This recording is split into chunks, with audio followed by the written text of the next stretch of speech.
Hello there, welcome back to Cypherock X1 Tutorials. In today's video, you will learn how to add a Starknet account using the Cypherock X1 Hardware Wallet. So follow along. On the SciSync app, select Add Account. Select the wallet and the Starknet coin. Verify the coin on the X1 vault. Enter the PIN for this wallet. Tap any one of the 4 X1 cards below the X1 vault. The Starknet add account process takes a while, so wait for the process to get completed.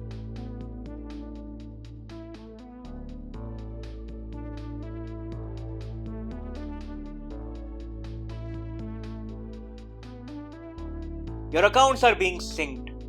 If you already have Starknet in your wallet, it will be shown here.